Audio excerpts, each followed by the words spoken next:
Hey guys, it's Miranda from My Sister's Bookshelf. Today I'm going to talk to you about some of my favorite nonfiction books. And I just thought I would do a little video about it. I have about 4 books here. So the first one is Why Not Me by Mindy Kaling.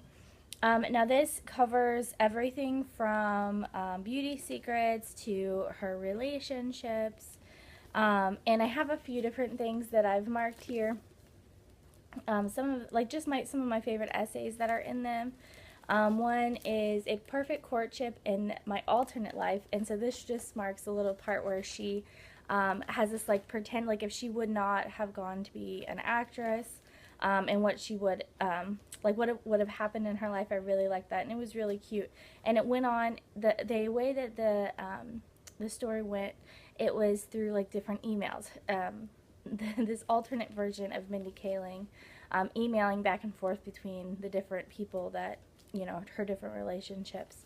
Another good essay was Harvard Law School class day speech, where she was invited to come and give a speech. And that's the actual speech that's in there. It was very funny. The other thing was Soup Snakes, and you see here's her and BJ Novak, and so it's her. She just describes her relationship with BJ Novak. Another one is A Day in the Life of Mindy Kaling, and that just goes even from the time she wakes up until the time she goes to bed, different things that would normally happen. And I thought that one was very cute and funny. And then also on Being a Mentor by Greg Daniels, and this is actually an essay that is written by Greg Daniels about mentoring, and I thought that was really good part of the book. I really enjoyed it.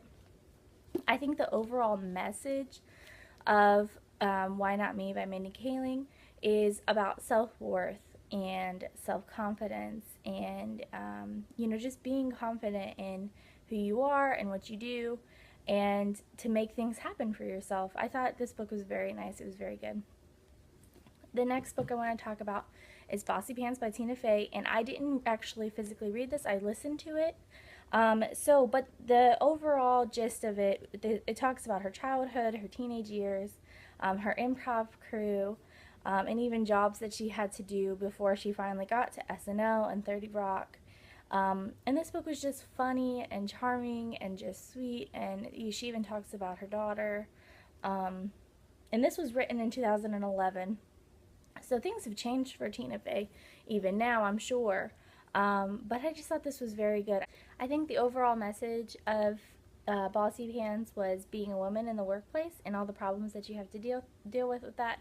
I know a lot of people would actually say that there is no issue, but if you listen to this and you read this, you see what she went through. And the guys at SNL and 30 Rock weren't giving her necessarily a hard time. They weren't trying to anyway. But there is a difference.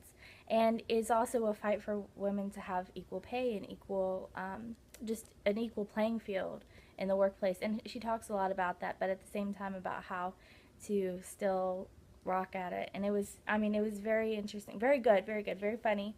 I would give that definitely a 5 out of 5 stars. This one was my favorite read for 2015, my favorite nonfiction read for 2015, and period for 2015. And that was Yes, My Accident Is Real and Some Other Things I Haven't Told You by Kunal. And this was just so sweet and charming. It talks about growing up in New Delhi, about college in America, and then his jobs, and then all the way up to his acting career, and then all of his relationships in between all of this. And that includes relationships with women, friend relationships, and even his family relationships. And I just thought it was so sweet. I marked some things in here that I really enjoyed. One of the funniest things was my A to Z guide to getting nookie in New Delhi during high school. And it's like an A to Z guide, and it's hilarious. I really enjoyed that one. The next thing was Dinners with Dad, and these are just sweet little stories and little lessons that Kunal has learned from his father, and I just thought that those were so endearing and sweet. The next thing is Zico and Me, and this is about him and his college roommate. And so that was another really sweet thing. His relationship with him, they became kind of best friends. It was very sweet. And then lastly, the thing that I have marked in here is 13 things I've learned from playing an astrophysicist on TV. So that's obviously about him playing Raj on Big Bang Theory. And I just thought this book was so good. I gave it 5 out of 5 stars. I think the overall message for me anyway was having strong family values and even friends that turn into family, and maintaining those relationships, being a good friend, being a good son, and at the same time learning from your family and growing with them and still having that strong family background. It talks also about him getting married. He talks about his wedding and about his wife, and I just thought that was so beautiful. I think that all of the stories that he had in regards to family and friends and those relationships was just really good, and I really enjoyed it. So this was definitely probably my favorite read of the year. The last thing is something that I've not read yet, and this is just something I'm planning on reading by the end of 2015, and that is modern romance. And this is by Aziz Ansari. I'm sorry. But I'm planning on listening to the audiobook. And now Shannon over at Lean and Lights read this, and she really, really enjoyed it, and so I thought that I would pick it up too.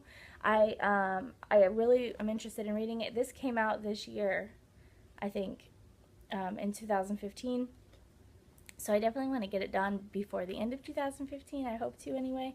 And I think that it's probably going to be on the same lines. It's going to be kind of funny, but hopefully it will be just as sweet. So those are my different nonfiction books that I wanted to talk about today. What kind of nonfiction have you read in 2015, and what did you enjoy? Did you get the same vibes as I did from these 3 books that I mentioned about Why Not Me by Mindy Kaling being more about self-confidence, BossyPants being about more like women in the workplace, and then Yes, My Accent is Real being more about family values? Did you get that same vibe, or did you get some other vibes? I'd love to hear about what you thought. Thank you so much for watching my video. See you next time. Bye.